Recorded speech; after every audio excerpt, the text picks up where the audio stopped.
you could go ahead. Okay, in honor of the fact that it's 2014, I put everything in my phone, and I'm just gonna kind of glance at that. I wrote a book review for this issue of Worlds Apart, and it seemed. I guess there's a bit of a glare. Is it better if I step here? Shade would be a problem. If we lower shade Okay, because the sun glare. Yeah, so I wrote a. Excuse me, I'm going to lower the shade. No, I said it wasn't a problem. Okay. If you could keep it open, it's fine. No, for them. Oh, for them? Oh, then go ahead. Yeah. Yeah. Go ahead. Okay. Yeah. Thanks. Hold on, Luke. We swear Luke will read it. Thank you. Let's go ahead and get this one. Thank you very much.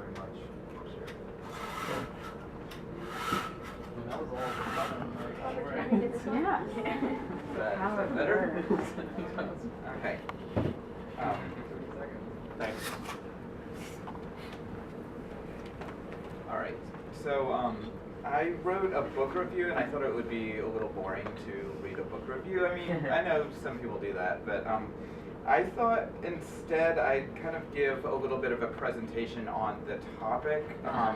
I was writing about Marge Piercy's High Cost of Living, which is a book from the 70s, which is, to my knowledge, one of the first books that kind of takes a look at sexual fluidity.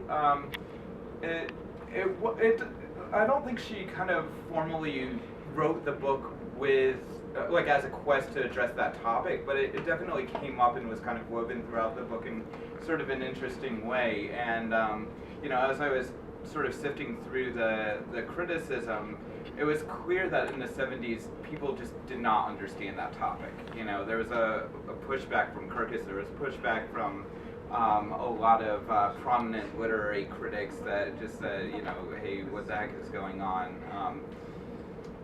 And so I thought I'd talk a little bit about sexual fluidity, especially since it is Queer History Month, and I myself am gay. I wanted to talk a little bit about my own story and then kind of segue into just the topic at large. So I grew up in a conservative evangelical house.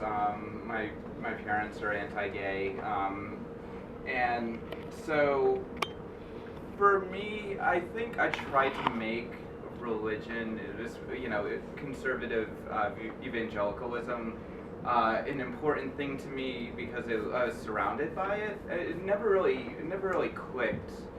But for a very long time, I tried to just view my own life through that lens, and when I came up here actually to attend Emerson, I actually went to an Exodus group. I don't know if you guys are familiar with that organization, but it's part of Focus on the Family. I think it's defunct at this point. But basically, it was an ex-gay movement. You know, it was designed to try to help people move from being gay to being straight. You know, I went there. I just was not in touch with my sexuality. I think I was really kind of frightened. It didn't really mesh with my religious outlook. So I attended that for a while, for about a year, and you know, I've heard a lot of horror stories about Exodus. I've heard a lot of people slam it, but as in a strange way, it helped me because it was the first place where I really started to talk about my experience. You know, and as I talked about it, I realized that I didn't agree with the thrust of that organization at all. You know, as a matter of fact, I found that I was completely opposed to it. But it was kind of a starting point for me to look at my own experience and just kind of start to assess it, start to figure out like who I was, you know, and how my sexuality fit into that. So I think one thing that my sexuality taught me very early on, even before I went through all that, was just not to judge other people. You know, I grew up in a fairly homophobic environment, and I was constantly afraid of being judged, and I think that just really made me aware of the impact that judging others has, and in terms of like sexual norms, the queer bi experience is something that I think people are starting to be. We're becoming a society that is more understanding of that. But even among some gay friends, even my husband has at various points. He said, well, I don't really understand if you're gay, then you just like guys, How is it that you might be a little bit attracted to women too? Or, I think each group, people are very obviously familiar with their own experience, and I think sometimes there's a bit of resistance to imagining other possibilities or imagining that somebody's experience might be really different, and that's okay. And I think that's something that comes up a lot in sexuality. So I wanted to really quickly kind of talk a little bit about the history of how sexual fluidity came to be understood.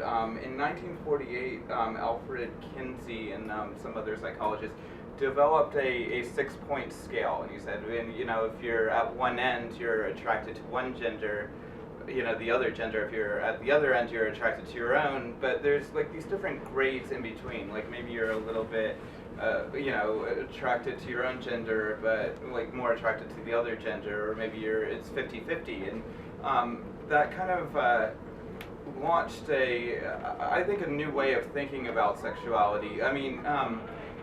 Queer historians now will say that scale was, kind of maybe a little reductive, but it was, it was the start of a new way of thinking about and understanding sexuality, and it's definitely a conversation that's still ongoing. So really quickly, I wanted to kind of talk about a couple of things.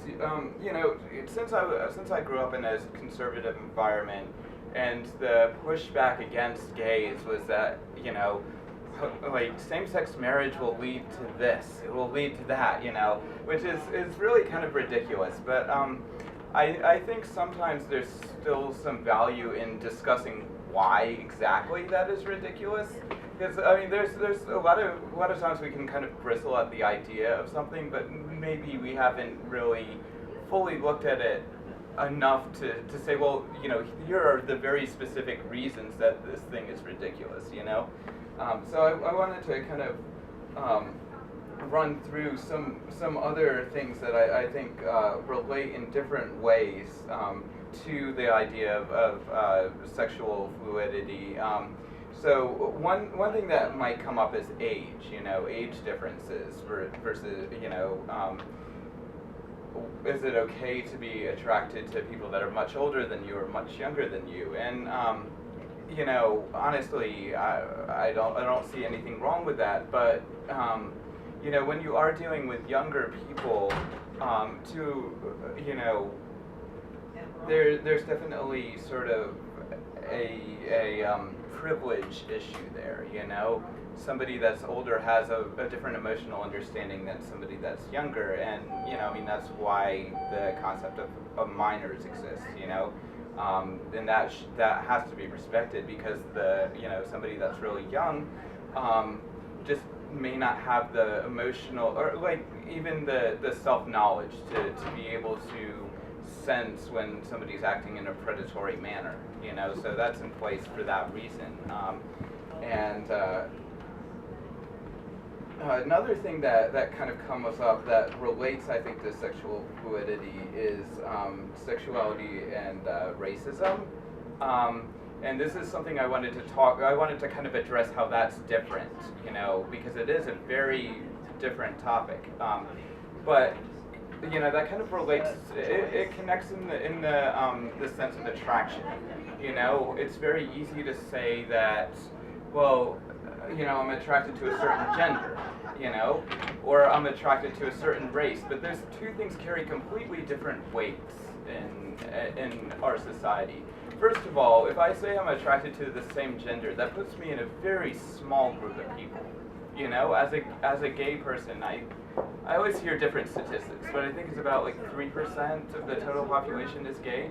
So I'm not endangering any group of people by saying, well, I really like guys, But in terms of race, I think we're really kind of bringing colonialism. We're bringing a lot of ugly things into our psychology and saying, well, I'm not going to consider this person, and not realizing that what we say is attraction is really a long cultural and historical process.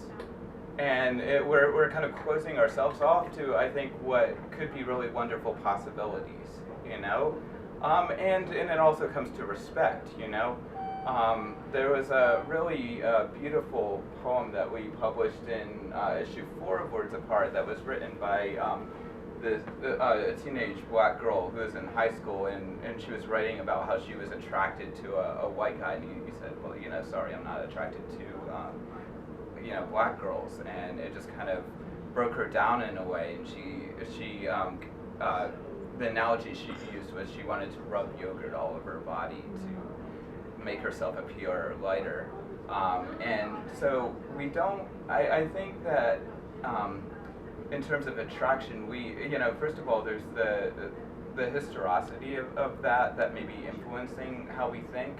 And we also don't think about the consequences that making a statement like that has, and how it is kind of a way of putting other people down. I'm not attracted to you. I mean, there are ways to talk about that, but respect has to be at the forefront, and we have to think about whether we're being open or closed.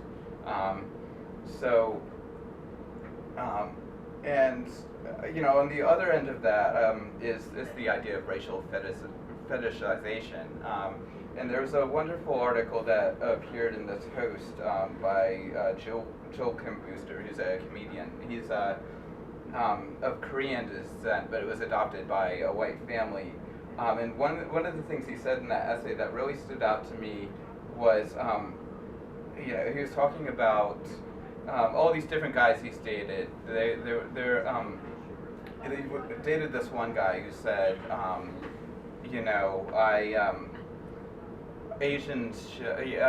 date Asians because they're a certain way, or you're not like these other Asians that I met. And and on the other hand, he met people who said, well, I'm really not interested in dating you because you're Asian. And so he said, someday, I picture myself lying in bed with a man who isn't there despite or because of my race. And I thought that was a really powerful statement about how we view people. I'll be honest, my husband is Chinese, and that's something I am learning about. It's not something I came into that relationship with a full I thought I understood it, but being married to him, it kind of made me realize how little I understood about race, and how that has to be a growing process, and I have to sort of acknowledge racial ideas that are there, or just an attitude towards his racial experience. That's an ongoing learning experience for me. I want to end my discussion by talking about how just like in terms of attraction, consent, openness, awareness, respect, these are the fundamental things that have to be in how we think about attraction and how we think about the other person. It's objectification versus seeing them as a whole person. It's thinking about what we bring to the table versus and what they do, versus only thinking about what we ourselves are bringing to the table. So thank you very much. You guys have been great audience.